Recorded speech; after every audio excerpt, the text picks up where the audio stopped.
பேரலை நேயர்களுக்கு வணக்கம். இன்றைய நமது நேர்காணலில் பத்திரிகையாளர் எஸ்பி லட்சுமணன் அவர்கள் இணைந்திருக்கிறார். சார் வணக்கம். வணக்கம்.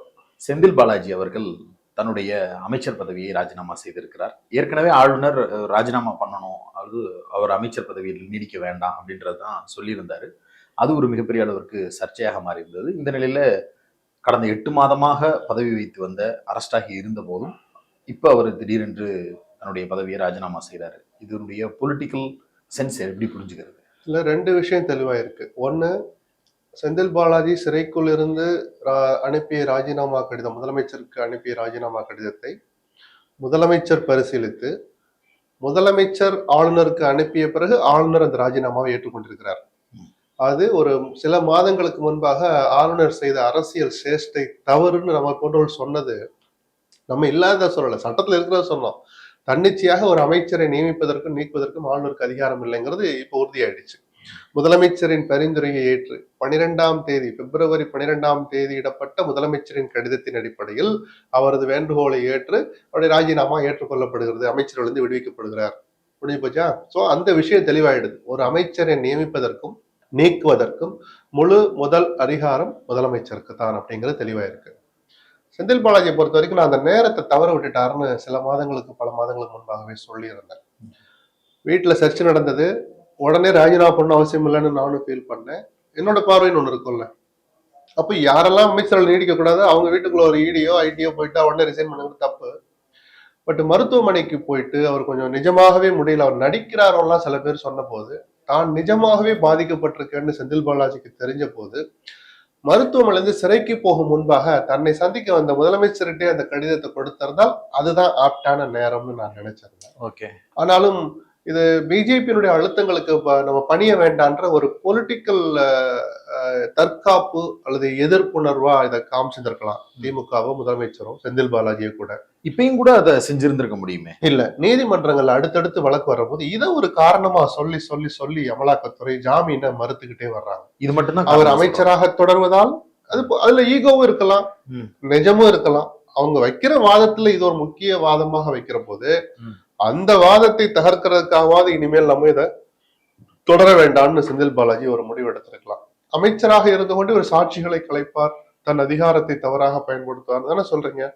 அமைச்சரே இல்ல, அடுத்து பெயில் பெட்டிஷன் வர்றபோது அமலாக்கத்துறை வேறு என்ன புது காரணம் சொல்றாங்க, இல்ல நிஜமாவே ஜாமீன் அனுமதிக்கிறாங்களான்னு பொறுத்திருந்து பார்ப்போம். ஆனா இனி வரக்கூடிய காரணங்கள் ஒரு வெளில போய் சாட்சிகளை கலைப்பாரு, அதிகார துஷ்பிரயோகம் இதுக்கு முன்னாடி இருந்தது, வழக்கினுடைய திசையை திருப்புவாருன்னு கூட குற்றம் சாட்டப்பட்ட எவர் ஒருவர் மீதும் வைக்கப்படுகிற வார்த்தைகள் தான். இதை தாண்டி நீதிமன்றம் ஒரு பார்வை பார்க்கும். சட்டம் கொடுக்கிற வாய்ப்பு தான் ஜாமீன், அமலாக்கத்துறை காட்டுகிற சலுகை அல்ல, அல்லது விசாரணை அமைப்புகள் காட்டுகிற சலுகையோ ஒரு பரிசோ அல்ல, சட்டம் கொடுக்கிற உரிமை. ஆனா இது சட்டப்படிதான் நடக்குதான்றதை நீங்க எனக்கு கிளாரிஃபை பண்ணுங்க.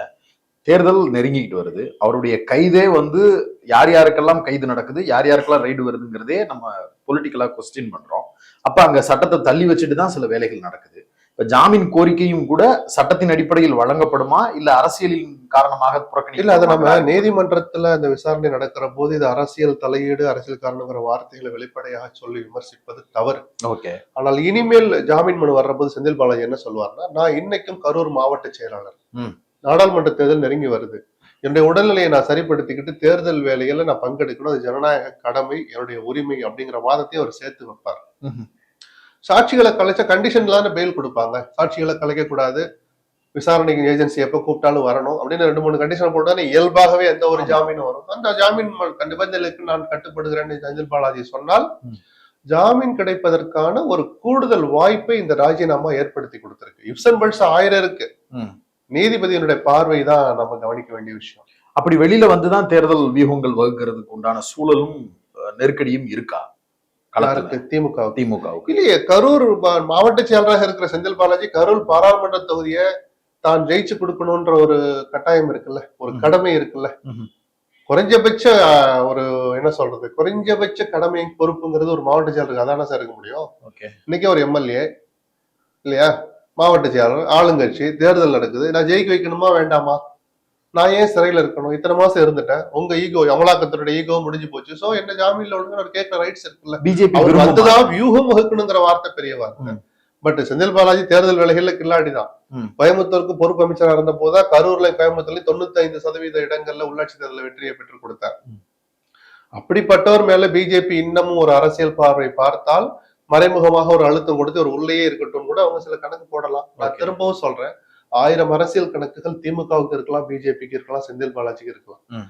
இந்த வழக்கை சட்டப்படி பார்க்கிற நீதிமன்றம், நீதிபதியுடைய பார்வை தான் இங்க முக்கியமானதுங்கிறத நம்ம திரும்ப நினைவுபடுத்தி பார்க்கணும். ஓகே, இதுல தேசியமா வரக்கூடிய ஆர்குமெண்ட் தான்.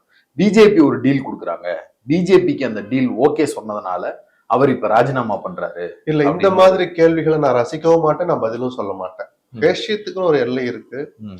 ஏன்னா சட்டத்தின் ஆட்சி நடக்கிற இந்த நாட்டுல சட்ட நடைமுறைகளின்படி ஒருவர் சிறையில் இருக்கிற போது, அந்த சிறை தண்டனையின் போதே ஒரு ஜாமீன் அப்ளை பண்ணி அதுக்கு ஒரு முடிவுக்கு காத்திருக்கிற போது அரசியலை கொண்டாந்து திணிக்கிறது அது நீதிமன்றம் உட்பட பலரையும் கொச்சைப்படுத்துற மாதிரி என்னுடைய தனிப்பட்ட கருத்து. நான் அதுக்கு பதில் சொல்ல மாட்டேன். அண்ணாமலையினுடைய அயராத முயற்சி, அண்ணாமலைக்கு கிடைத்த வெற்றி அப்படின்னு கொண்டாடுவதை எப்படி பார்க்க? நடைபயணமா? இல்ல, இவருடைய ராஜினாமா. அது அண்ணாமலைக்கு இதுக்கு என்ன சார் சம்பந்தம் இருக்கு? சவால் விட்டாரு. நான் ஈகோன்னு சொல்றேன். நான் மேலோட்டமா விமர்சிச்சோன்னா அமலாக்கத்துறையுடைய ஈகோ. அவங்கதான் ஒரு தடவை சொல்லிட்டு அமைச்சரா இருக்கிறனால இவரோட அதிகாரத்தை பயன்படுத்தி அவங்க தம்பியும் சரண்டர் ஆக மாட்டார். இப்ப ரெண்டுல ஏதாவது ஒன்னாவது நடந்தா தானே ஜாமீன். நீதிபதிகளும் அதை பத்தி சொல்ல ஆரம்பிச்சாங்க. எனக்கு தெரிஞ்ச ஒரு வழக்குல நீதிபதி ஆனந்த் வெங்கடேஷ் இதே கருத்தை சொன்னார். ஏன் கொஞ்ச நாள் ராஜினாமா பண்ணிட்டு தான் இருக்கட்டும்னு சொன்னார். அதான் நீதிபதியுடைய பார்வைன்னு அதை தான் சொல்லிட்டு இருந்தேன். அவர்களும் மனிதர்கள் தான். அவங்க வெறும் சட்ட புத்தகத்தை மட்டும் பாக்குறது இல்லை. நடைமுறை யதார்த்தங்களை, நடைமுறை அரசியலை, சட்டத்தினுடைய நடைமுறை அம்சங்களை அவங்களும் பார்த்துட்டு தான் தீர்ப்பளிக்கிறாங்க, கருத்துக்களை சொல்றாங்க. அதனால இது அண்ணாமலைக்கு கிடைச்ச வெற்றியால நான் பார்க்கல. ஆனா ஒரு வகையில செந்தில் பாலாஜியை ஜெயிலுக்கு தள்ளினது, அமலாக்கத்துறை வரும் பாருங்க, நான் ஒரே வாரம் 3 மாசம் உள்ள போவார்னு அண்ணாமலை விட்ட சவால்ல அவர் சிறைக்கு போன அன்னைக்கு அண்ணாமலை ஜெயிச்சிட்டார். அமைச்சர் பதவி ராஜினாமா பண்ணது அண்ணாமலை கிடைச்ச வெற்றிங்கிறது அபத்தமானது. ஆனா அப்படி ஒரு நடவடிக்கை எடுக்கப்பட்டது, அதுக்கு அண்ணாமலை கிடைத்த வெற்றின்னு சொல்லுவதே பொலிட்டிக்கலா வேற ஒரு டைமென்ஷனையும் நம்மளுக்கு கேட்டையும் ஓபன் பண்ணி விடுது இல்ல? ஆமா, பிஜேபி எதிர்கட்சியை பூரா பழி வாங்குறாங்களே. அப்ப அவங்க வரப்போறது அண்ணாமலைக்கு தெரியும் தானே. 3 மாசம் பாரு, 2 மாசம் பாரு, நீ உள்ள போவேன்னு சவால் விட்டார். அப்ப நிச்சயமா அமலாக்கத்துறை அண்ணாமலைக்கு சொல்லிட்டு வரலாம், இல்ல அண்ணாமலை சொல்ற இடத்துக்கு ரைடு போலான்னு தான் நிரூபிச்சுட்டாங்களே. புரியுது. அதனாலதானே இந்த ஆட்சி அகற்றப்படணும்னு எதிர்கட்சி எல்லாம் குரல் எழுப்புறாங்க. இது கரூர்லயும் தமிழ்நாட்டுல மட்டும் நடக்கலையே. ஒட்டுமொத்த இந்தியாவிலையும் பிஜேபி அல்லாத, அவர்கள் கட்சியை சாராத கூட்டணி கட்சியினர், அந்த கூட்டணியில் சேராத பிற கட்சியினர் ஆளுகிற மாநிலங்களில் தங்கள் கூட்டணியில் சேர மறுக்கிற எதிர்கட்சியினர் மத்தியில அதனுடைய பிரபலங்கள் மேல இப்படி விசாரணை அமைப்புகளை ஏவி விடுறதான பிஜேபி கடந்த சில வருடங்களாக தொடர்ச்சியான தங்களுடைய கடமையாவே வச்சு செய்யறாங்க. கரெக்ட். கன்சர்ன் ஒரு மூத்த பத்திரிகையாளரா செந்தில் பாலாஜி வழக்கு, அவருக்கு கிடைக்க வேண்டிய ஜாமீன் அப்படிங்கறதுல உங்களுடைய கன்சர்ன் ஏதாவது இருக்கா? கன்சர்ன் நமக்கு தனிப்பட்ட நபர்களுக்கு என்ன சார் கன்சர்ன் இருக்க முடியும்? நான் திருப்பி சொல்றேன், சட்டத்தின் ஆட்சி நடக்குது. சட்டப்படி அவங்க அவருடைய ஜாமீன் உணவு பரிசீலிக்கட்டும், உடல்நிலையை பரிசீலிக்கட்டும். செந்தில் பாலாஜிக்கு ஒண்ணுமே இல்ல, அவர் நடிக்கிறார்னு சொன்னாங்க. புகழ்பெற்ற வேறு சில மருத்துவர்கள்லாம் வந்து அவருடைய ஆய்வு பண்ணுங்கன்னு சொல்லி மருத்துவ அறிக்கை தூக்கி போட்டாங்க. எதிர்ப்பு குரல் ஒண்ணுமே வரல. நீதிபதியே யூடியூப்ல பார்த்தேன், அது தெரிஞ்சு இல்ல, அதுவும் சர்ச்சைக்குள்ளானது. ஆக மொத்தம் இவருக்கு எந்த பாதிப்புமே இல்லைன்னு எந்த நீதிபதியும் சொல்லல, எந்த நீதிமன்றமும் சொல்லல. தன்னுடைய உடல்ல நீங்க செந்தில் பாலாஜி உருவத்தை பாருங்க, உருவத்தை ஒருத்தர் மாத்திக்க முடியுமா? அப்படி என்ன குருவிலேகியமா சாப்பிடுறாரு? நீதிபதி பார்க்கும்போது நம்ம எப்படி ஆயிடணும், ஜெயிலுக்குள்ள நல்லா ஜாலியா இருக்கணும்னா செந்தில் பாலாஜி உருவத்தை மாத்திக்குவார்? குறைஞ்சபட்சம் மனிதாபிமானத்தோட இந்த பிரச்சனையை அணுகணும். செந்தில் பாலாஜி இல்ல, அந்த இடத்தில் எவர் ஒருவர் இருந்தாலும் நான் இப்படிதான் பேசுவேன். புரியுது. ஒரு நீண்ட உரையாடல் பேரலையோடு இணைந்து உங்களுடைய பல்வேறு கருத்துக்களை பேர் மிக்க நன்றி. நன்றி.